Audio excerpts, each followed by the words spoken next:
متعلق فیصلہ فرمایا اور یزید کو فاسق و فاجر اور شرابی اور زانی ٹھہرایا، اور امام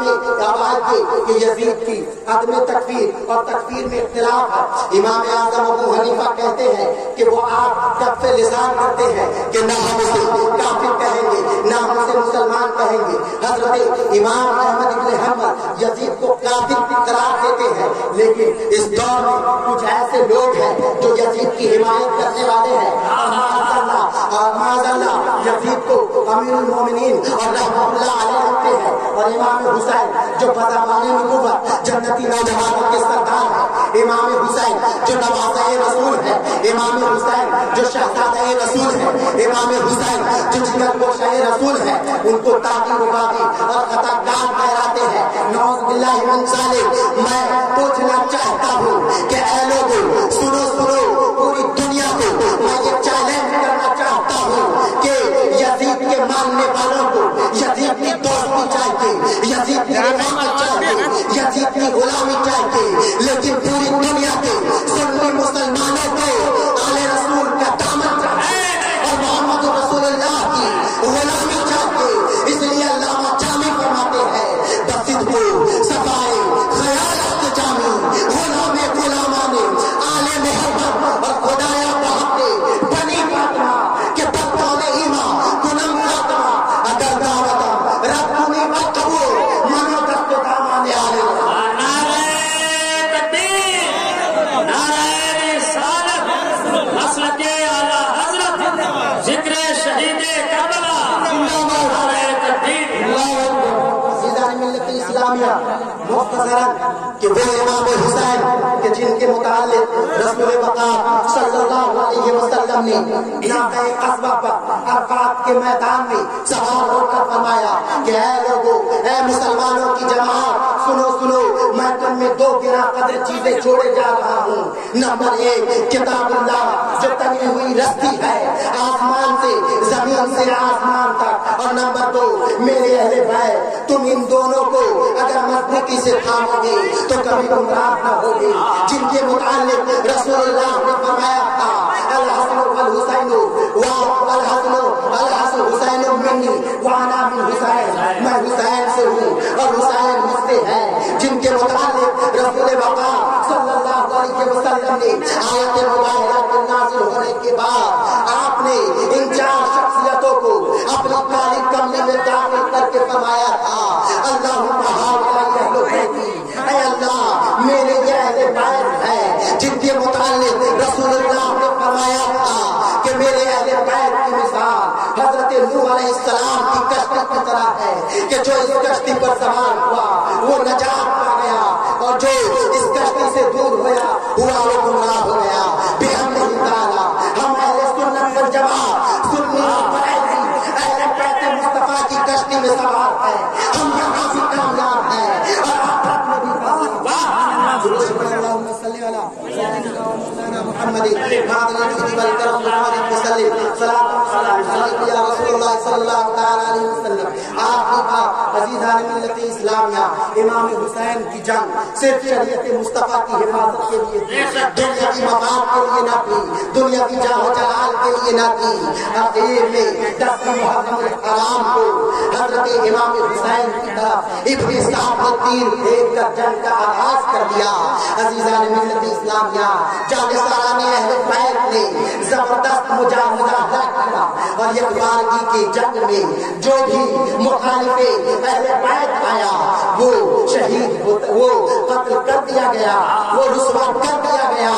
اور لیکن اجتماعی حملے کی وجہ سے ہر جوان اہل بیت کو شہید کر دیا گیا۔ اور حضرت عباس کو امام کی وصیت تھی کہ اے عباس تم اپنی تلوار نیام سے نہ نکالنا، اگر تم اپنی تلوار نیام سے نکالو گے تو پھر زمین پر کوئی یزیدی باقی نہیں رہ جائے گا، پھر مجھے شہید کون کرے گا؟ آخر میں جب ہر جانساران اہل بیت شہید ہو گئے تو حضرت امام حسین کربلا کے میدان میں آئے اور حق کو واضح کیا اور بتایا کیا تم نہیں جانتے کہ میں نواز رسول ہوں؟ تم نہیں جانتے کہ میرے متعلق رسول اللہ نے کہا کہ یہ دونوں جنت کے دو نام ہیں؟ یہ میرے متعلق رسول اللہ نے کہا کہ ان کی اطاعت جس طرح میری اطاعت واجب ہے اسی طرح امام حسن اور امام حسین کی اطاعت واجب ہے۔ آپ نے اتمام حجت فرمایا، لیکن کم بدبختوں اور بد نصیبوں کو ہدایت کی روشنی نہ ملی، چنانچہ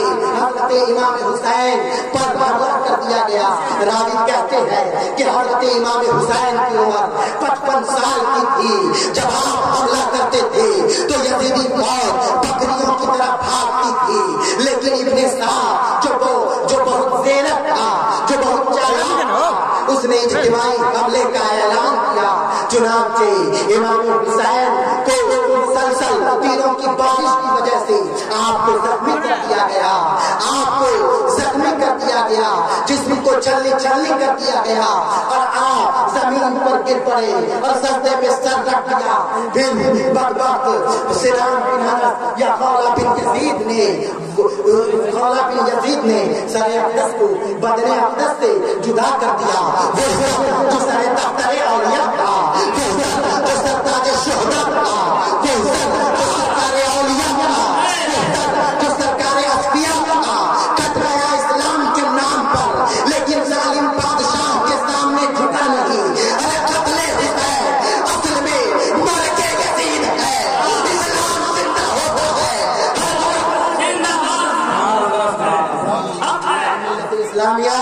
اس لیے اس مختصر سے وقت میں ہم یہ کہیں گے کہ فلسفہ کربلا یہ بہت تفصیلی وقت اس کے لیے درکار ہے۔ ضروری ہے اس بات کی کہ جس طرح امت پر رسول اللہ کی اطاعت واجب ہے اسی طرح ان کی اولاد کی بھی اطاعت واجب ہے، اور جو ان کی اطاعت پر گامزن ہو گیا وہ دونوں جہان میں کامیاب و کامران ہو گیا۔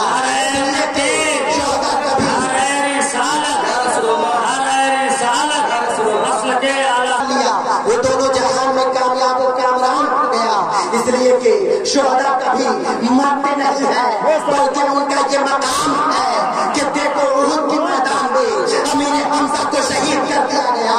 جسم کو چلنی کر دیا، لیکن قرآن انہیں زندہ کہہ رہا ہے۔ اور ابو جہل جیسے کافر اور مشرک کو قرآن مردہ کہہ رہا ہے، وہ زندہ ہے، کھاتا ہے، پیتا ہے، اٹھتا ہے، بیٹھتا ہے، مکہ کی گلیوں میں چلتا ہے، مدینہ کی شاہراہوں میں چلتا ہے، لیکن قرآن مردہ کہہ رہا ہے، اس لیے کہ راہ خدا میں جو شہید کیے جاتے ہیں وہ کبھی مرتے نہیں بلکہ وہ زندہ و جاوید ہو جاتے ہیں۔ دنیا نے دیکھا کہ یزید کی آج تک برائی ہو رہی ہے، لیکن امام حسین فخر روزگار اور تاجدار اولیاء اور تاجدار روزگار الحمدللہ۔